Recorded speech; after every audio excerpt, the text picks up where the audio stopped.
बाबूलाल नौकरी की तलाश में गांव से मुंबई शहर में आता है।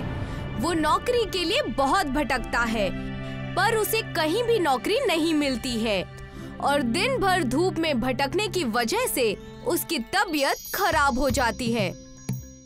सोचा था मुंबई आकर कुछ काम करूंगा, पर यहाँ तो आते ही मेरी तबीयत ही खराब हो रही है। लगता है इस शहर की हवा मुझे सूट ही नहीं कर रही है।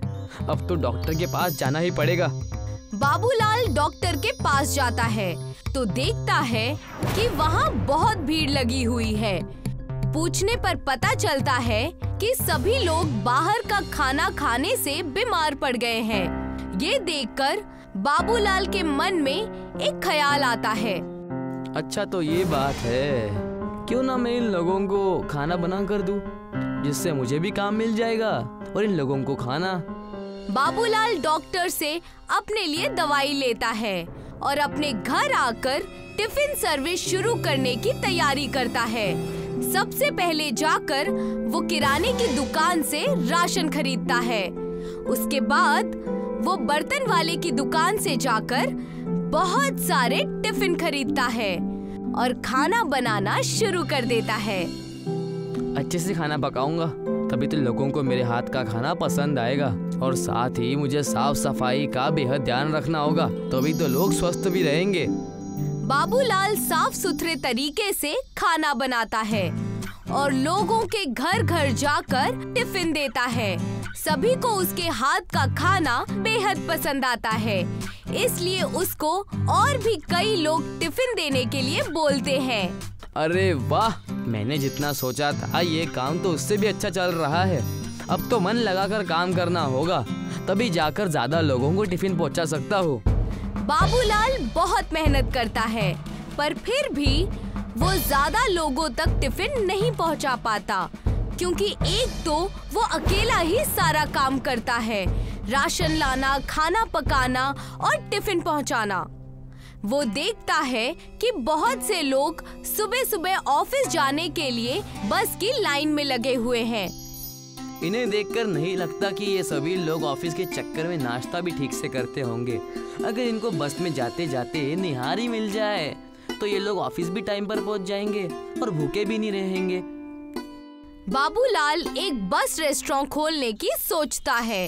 इसके लिए वो गांव से अपनी बीवी और छोटे भाई को शहर बुलाता है और टिफिन सर्विस से कमाए पैसों से एक 2 मंजिला बस खरीदता है। अब मेरे इलाके में कोई भी भूखा नहीं रहेगा। मैं सभी लोगों को निहारी करके ही ऑफिस में भेजूंगा। चलो आज से ही काम शुरू कर देता हूँ। अच्छे काम में भला देरी क्यों। अब बाबूलाल, उसकी बीवी और भाई मिलकर बस में रेस्टोरेंट बनाने की तैयारी करते हैं। देखो, मुझे गाड़ी चलानी तो आती ही है, इसीलिए मैं बस चलाऊंगा। मेरे हाथ का खाना एक बार कोई खाएगा तो दोबारा कहीं और खाने जाएगा ही नहीं। हाँ हाँ, साफ साफ बोलो ना कि खाना तुम बनाओगी। इतना घुमा फिरा कर बोलने की क्या जरूरत है। मैं तो ना खाना बनाना जानता हूँ और ना गाड़ी चलाना। मैं क्या काम करूँगा। मैंने तो पहले ही कहा था कि मैं नहीं आऊँगा शहर। देखा, मेरे आने का कोई मतलब ही नहीं रहा। कोई जरूरी है कि तुम्हें बस चलाना और खाना बनाना आए। अगर तुम चाहो तो हमारे इस बस रेस्टोरेंट में हमारी मदद कर सकते हो। तुम कुछ और काम भी कर सकते हो। और काम क्या रहेगा, दोनों काम के लिए आप दोनों तो हो ही ना। खाना देने वाला भी तो कोई चाहिए ना, और जिनको खाना दोगे उनसे पैसे लेने के लिए भी तो आदमी की जरूरत पड़ेगी ना, या वो काम अपने आप ही हो जाएगा। ठीक है, फिर मैं वेटर और बस कंडक्टर का काम कर लूंगा। लो, ये हुई ना बात। अब तो नहीं कहोगे ना कि तुम्हारे शहर आने का कोई मतलब नहीं निकला। नहीं, अब नहीं कहूँगा। चलो आज एक डेमो लेकर देखते हैं। पर आज तो संडे है ना, आज कौन जाएगा ऑफिस। आज हम अपनी सभी चीजें बस में अच्छे से सेट कर देंगे, ताकि कल हमें सुबह सुबह ज्यादा दिक्कत ना हो। मैं सोच रहा हूँ कि रेस्टोरेंट का सारा सेटअप हमारी ऊपर वाली मंजिल में करना चाहिए। जिसको खाना खाना होगा वो ऊपर आ जाएगा और खाने के बाद नीचे आ जाएगा, जिससे बाकी यात्रियों को भी परेशानी नहीं होगी। हाँ, ये ठीक रहेगा। किचन का पूरा सेटअप ऊपर ही कर लेते हैं, ताकि दोनों चीजें आपस में मिक्स ना हो। तीनों मिलकर बस में रेस्टोरेंट बनाने की तैयारी करने लगे। उन्होंने अपने सारे बर्तन और कुछ कुर्सियों के साथ कुछ मेज भी बस में रख दिए। ये लोग ऊपर वाली मंजिल पर सभी चीजें अरेंज कर लेते हैं। ये हुआ ना सेटअप। अब देखना, कल सुबह से ही हम हमारी सर्विस शुरू कर देंगे। पर इसके लिए लोगों को हमारे बस रेस्टोरेंट के बारे में पता भी तो होना चाहिए। हमें एक बड़ा सा बोर्ड बस के आगे लगाना होगा। अब बाबूलाल दुकान से एक बड़ा सा बोर्ड बनाकर ले आता है, जिसमें बड़े बड़े अक्षरों में लिखा हुआ है बाबू बस रेस्टोरेंट। वो उस बोर्ड को बस के आगे टांग देता है और अब सभी लोग सुबह होने का इंतजार करते हैं। सुबह होती है पर कोई भी उनके बस रेस्टोरेंट में नहीं आता। ये देखकर सभी लोग निराश हो जाते हैं। ये क्या भैया, हमारे बस में तो कोई भी नहीं आ रहा है। अब क्या करें? करना क्या है? जाकर लोगों को बुलाना पड़ेगा। अब बाबूलाल और श्यामलाल दोनों मिलकर अपने बस रेस्टोरेंट के बारे में लोगों को बताने लगते हैं। देखिए भाई साहब, यहाँ पर भीड़ में बस का इंतजार करने से अच्छा है आप हमारी बस में बैठ जाइए। आपको वहाँ नाश्ता भी मिलेगा और आपको आपके ऑफिस भी पहुँचा देंगे। अच्छा, ऐसी कौन सी बस है जिसमें नाश्ता भी मिलने लग गया है? बस रेस्टोरेंट में। आप चलिए तो सही, आपको सब पता चल जाएगा। वो आदमी अपने साथ अपने कई दोस्तों को लेकर बाबूलाल के बस रेस्टोरेंट में आता है। बाबूलाल की बीवी सभी के लिए नाश्ता बनाती है, जो कि सभी को बहुत पसंद आता है। ये तो बहुत अच्छा इंतजाम किया है भाईजान अपने। ऑफिस का ऑफिस पहुंचना भी हो जाता है और साथ में खाना भी हो जाता है। हाँ, इंतजाम तो अच्छा है, पर उसके बाद भी हमारे बस में कोई आ नहीं रहा है, क्योंकि आपके इस बस रेस्टोरेंट के बारे में लोगों को पता नहीं है, इसलिए कोई नहीं आ रहा। जब पता चलेगा तो लोग जरूर आएंगे। अब आप ही देखो ना, जब आपने मुझे बताया तभी तो मुझे इसके बारे में पता चला। मैंने इतना बड़ा बोर्ड तो लगाया हुआ है, और कैसे बताऊँ मैं लोगों को अपने बस रेस्टोरेंट के बारे में? बोर्ड तो लगा दिया, लेकिन उसे कोई तभी देखेगा ना जब बस के पास आएगा। कुछ ऐसा करो कि बस के पास आए बिना भी लोगों को आपके बस रेस्टोरेंट के बारे में पता चल जाए, जैसे कि तुम चाहते हो। हाँ, ये सही रहेगा। अब बाबूलाल बहुत सारे पैम्पलेट्स छपवाता है और जगह जगह जाकर उनको बांटने लगता है। वो बस स्टैंड में लाइन में लगे लोगों को भी देता है। इसके अलावा वो घर घर जाकर भी लोगों को ये पैम्पलेट्स बांटता है, जिससे अब सभी लोगों को उसके बस रेस्टोरेंट के बारे में पता चल जाता है और उसके बस रेस्टोरेंट में लोगों की भीड़ लग जाती है। अरे भाई, जरा आराम से चलो, बस भगेगी नहीं आपको छोड़कर। सब लोग ठीक से बैठ जाइए। श्यामलाल सभी के टिकट्स काटता है और खाने के ऑर्डर्स लेता है। बाबूलाल की बीवी खाना बनाती है। हम चारों के लिए एक एक आलू पराठा बना दीजिए। ठीक है मैडम, अभी लाता हूँ। बहुत सारे लोग ऊपरी मंजिल में खाना खा रहे हैं और बहुत सारे लोग नीचे बैठकर सफर कर रहे हैं।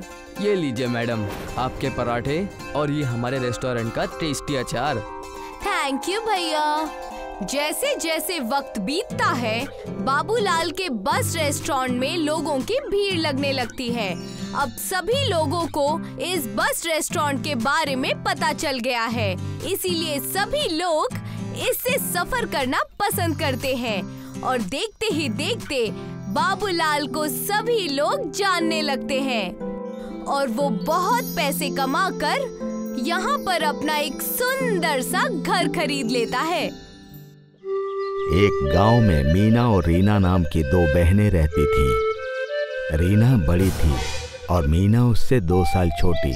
दोनों बहनों में बहुत प्यार था और दोनों हमेशा साथ साथ रहती थी। उनके वालिद का रीना मीना नाम का ढाबा था। उनके वालिद की मौत के बाद रीना और मीना दोनों मिलकर वो ढाबा चलाती थी। मीना, कल सुबह हमें सब्जियों का स्टॉक लेने चलना है, तुम्हें याद है ना? हाँ, मुझे अच्छे से याद है। मैंने काका को कह दिया है कि सुबह अपनी वैन तैयार रखें। अच्छी बात है, आओ मिलकर हम पिछले महीने का हिसाब कर लेते हैं। दोनों बहनें मिलकर इसी तरह ढाबे का हर काम साथ साथ करती थीं। दोनों में आज तक कभी तकरार नहीं हुआ था। दोनों ही बड़े मोहब्बत से रहती थीं। एक दिन सुबह, रीना उठ जाओ, चलो जल्दी हमें निकलना चाहिए। रीना कोई जवाब नहीं दे रही थी। मीना रीना को छू कर देखती है तो उसे पता चलता है कि रीना को बहुत तेज बुखार है। अरे ये क्या, रीना का तो पूरा जिस्म गर्म है, अचानक से इतना तेज बुखार कैसे हो गया इसे? मुझे तुरंत किसी अच्छे डॉक्टर को बुलाना चाहिए। मीना हरिया काका को कहकर डॉक्टर को बुलवाती है।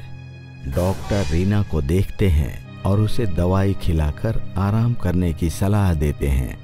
मीना भी रीना से कहती है कि अभी उसे आराम की जरूरत है। पर मीना, अब तू अकेले कैसे जाएगी? ढाबा कैसे संभालेगी? ये मेरी तबीयत को भी अभी खराब होना था। रीना, तुम चिंता मत करो, मैं सब संभाल लूंगी। तुम सबसे पहले अपनी तबीयत की फिक्र करो। मैं अभी हरिया काका के साथ जाती हूँ और सब्जियाँ लेकर ढाबा पहुँचती हूँ, फिर तुम्हें देखने आती हूँ। मीना ने इससे पहले कभी अकेले कुछ नहीं किया था, इसीलिए वो थोड़ा घबराई हुई थी। वो हरिया काका के साथ सब्जी बाजार पहुँचती है। वहाँ पर उसे एक सब्जी वाला मिलता है। आइए मोहतरमा, आइए, बताइए कौन सी सब्जी दूं आपको? एकदम ताजी है, कौन सी दे दूं? भैया जी, 5 किलो टमाटर और 10 किलो आलू। अरे मोहतरमा, भैया जी मत बनाइए, मैं भी आप ही की उम्र का हूँ। मैं राहुल, नाम तो सुना ही होगा। जी जी बिल्कुल ठीक है। तो राहुल जी। राहुल और मीना की इस तरह बहुत बातें होने लगती हैं। उसके बाद से मीना सारी सब्जियां राहुल से ही खरीदती हैं और उसे अपने ढाबे की सारी जानकारी दे देती है। हाँ, मैं और मेरी बड़ी बहन मिलकर चलाते हैं और हम दोनों में आधा आधा पैसा बंट जाता है। मेरे अब्बू नहीं है। मेरी बहन बहुत अच्छी है, मेरा बहुत ख्याल रखती है। राहुल मीना की सारी बातें बड़े गौर से सुनता है। उसके बाद वो कहता है, मीना, तुम मुझे अच्छी लगने लगी हो। क्या तुम मेरे साथ मेरे घर चलना चाहोगी? हाँ, पर मुझे तो अभी ढाबे पर जाकर काम करना है ना। आज तो मेरी बहन भी नहीं है, ना जाने अकेले मैं सब कुछ कैसे कर पाऊंगी। ठीक है, चलो मैं तुम्हारे साथ चलता हूँ। फिर तुम्हें अकेले कुछ नहीं करना पड़ेगा और मैं तुम्हारे साथ वक्त भी बिता पाऊंगा। मीना राहुल को अपने साथ ढाबे पर ले आती है। ढाबे को देखकर राहुल कहता है, तुम्हारा ढाबा तो बहुत ही बेहतरीन है, बस एक ही कमी है इसमें। इसका नाम रीना मीना ढाबा नहीं बल्कि मीना ढाबा होना चाहिए था। तुम इतनी खूबसूरत हो, मेहनती हो और मेरी तो ख्वाहिश है कि इसका नाम मीना ढाबा होना चाहिए। नहीं, तुम कैसी बातें कर रहे हो? ये काम हम दोनों बहनों की मेहनत से चलता है, इसलिए इसका नाम रीना मीना ढाबा ही रहेगा। अब मैं हूँ ना तुम्हारे साथ मेहनत करने के लिए। अब तुम्हें अपनी बहन की क्या जरूरत है? सोचो, ये पूरा ढाबा अगर तुम्हारे नाम पर हो जाता है तो तुम कितनी बेहतर जिंदगी जी पाओगी। रीना की तबीयत कुछ दिन और खराब रहती है और इधर राहुल धीरे धीरे मीना को रीना के खिलाफ भड़काने लगता है। वो उससे कहता रहता है कि तुम ये ढाबा अपने नाम करवा लो और फिर मैं तुमसे शादी कर लूंगा और हम दोनों मिलकर एक खुशहाल जिंदगी बिताएंगे।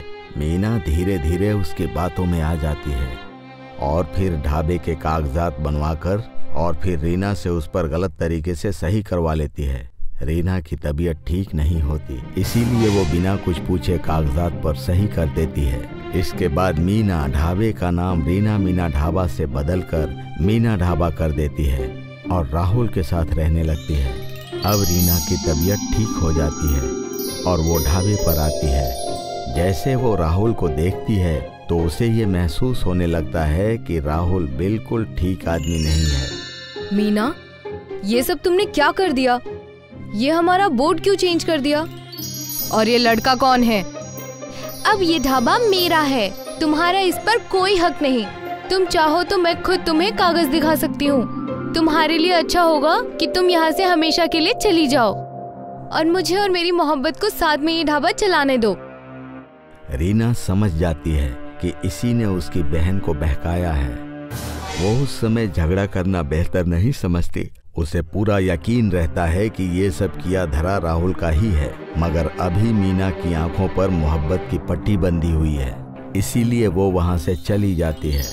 उसके बाद मीना ढाबा के ठीक सामने एक छोटी सी गुमटी में रीना ढाबा नाम का अपना कारोबार शुरू करती है, मगर जाने माने मीना ढाबा के सामने लोग रीना के ढाबे पर नहीं आते। अब मुझे कुछ ऐसा करना पड़ेगा कि मेरा ढाबा खूब चले और फिर मैं मीना को सच्चाई बता सकूं और उस राहुल के चंगुल से उसे छुड़ा सकूं। रीना बहुत सोचती है और फिर उसे एक तरकीब सूझती है।